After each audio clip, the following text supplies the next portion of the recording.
The N-word was once a disgusting word. It was once only used to bring shame and try to show a false narrative of unworthiness to completely discriminate and dehumanize black men or women. Then just a few decades later, we took that hoe over.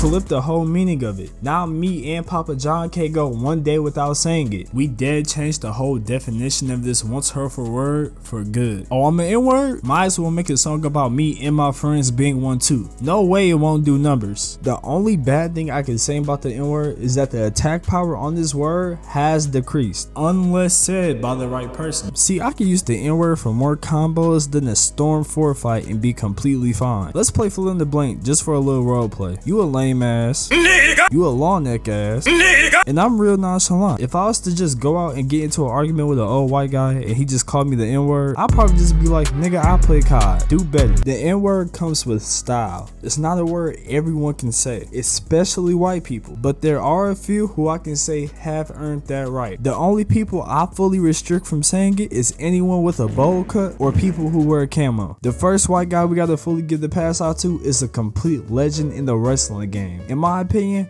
the GOAT, John Cena. I would just like to say, John been had this hoe. As soon as I seen bro wasn't messing with them little ass BSD and panties everybody was wearing at the time and put these long ass stiff ass jorts on, I knew it was time. John Cena might just be blacker than me. I can't rap for shit, yet this nigga went platinum just for playing the character. Bro got better drip than me too. The only white dude I've ever seen in my life pull off a damn Kango while rocking an extremely enormously ignorant ass chain. Now some might say this is just cultural appropriation, but here's my question. Are you going to tell John Cena that? Of course not. Plus, out of all the racist things the WWE has allowed to be shown on national television, John Cena wanting to be the doctor of thugonomics is nowhere near as problematic. John Cena did such a good job of being a black guy, Vince McMahon thought he had the N-word pass. We also got to talk about how scary it is that John Cena is built like a fucking tank. Bruh is one creatine shot away from this thick ass vein popping out. You can use that thing as a weapon. Before standing on business was a meme, John Cena was already true to it. Folks ass got jumped by one of the biggest, most lethal gangs of all time. Not the Shield, not even the Wyatt family, the Nexus. They did my nigga Cena so bold in the worst way, but he ended up spinning back on every single one. And to highlight more of the ignorance John Cena had, he took his own man's girl while he was in a wheelchair.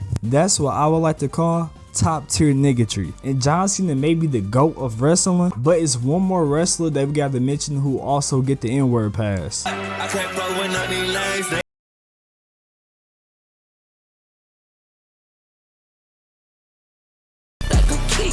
My guy, Jeff Hardy. Jeff Hardy was more real to the culture, I would say, than John Cena ever was. He could be ignorant as hell at times, have 5 tats and change the game with this nice ass face paint, was a great performer, always putting his body on the line for the fans' enjoyment, became a champion and did this cold ass move with the belt. The only thing Jeff couldn't be a champ of was passing the damn drug test. This was a big reason why everyone used to truly hate Jeff Hardy. He didn't take his job serious, but he was so good at it. And I know for a fact, if Jeff Hardy do say the N-word, he won't be sober. And that shit will have the ER at the end. Regardless of all his faults, we must not forget to bring this legend to the cookout. Speaking of cookout, for all my fellow melanated people, for this next one, you might not know who he is if I say his name, so I'll just play the instrumental.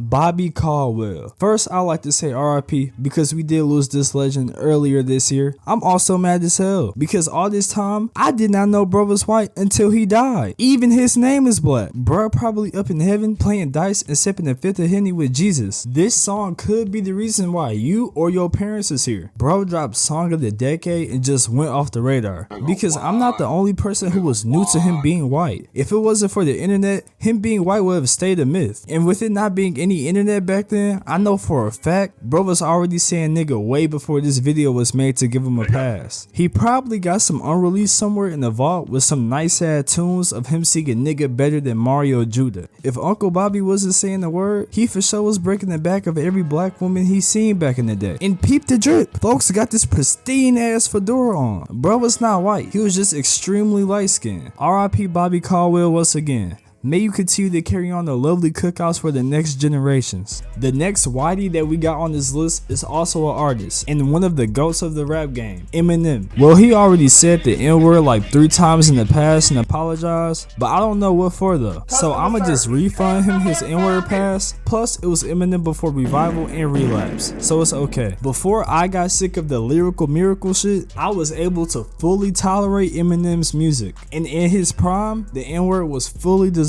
to him. Eminem raps so damn fast, I wouldn't be surprised if he didn't accidentally say the N-word in the middle of a verse. Eminem was able to break into a black dominated sport and take it over.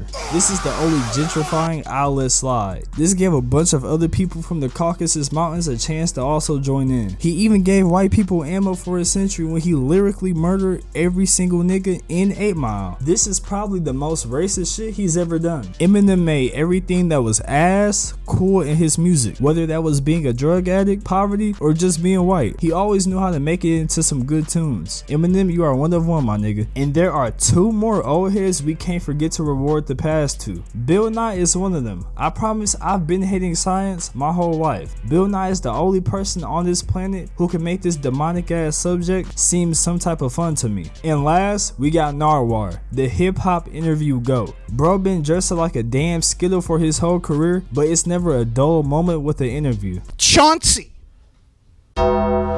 Don't you even know niggas from our block? Till this day, I don't know how we get all this secret ass information about the rapper. Bro ass will turn into a private investigator and gain Joe Goldberg type stalking skills and stalk their ass for months before they pull up to the interview. If I was a rapper, I probably would have shot bro by now. Now that I got all these old heads out the way, let's move on to the whiteys who got this N-word pass strictly by force. First, we got Luka Doncic. I don't know what them foreign folk got in that water, but it's something deadly. Because there's no way in hell that they should just be able to come over to America and drop easy ass buckets like it's nothing with a smile on their face. Luka said it himself, bruh. The NBA is easier to score in than the Euro League. And the NBA is over 70% African. Bro might as well just come out and say you niggas can't hold me. It's not even just Luka. We could throw this sloppy fuck in there too. What makes me more mad is that they don't even reach the athletic peak of most players in the league, yet could easily put a good bucket on my favorite player and not even care about it. And just because I hate giving niggas credit, I'm not even going to talk about boxing and the trauma that these 2 people have caused. And remember how earlier I said I refused to give the pass to anyone who rocked the bowl cut? Well, let's talk about this little nigga right here. I still stand on me never giving the pass to anyone with a bowl cut,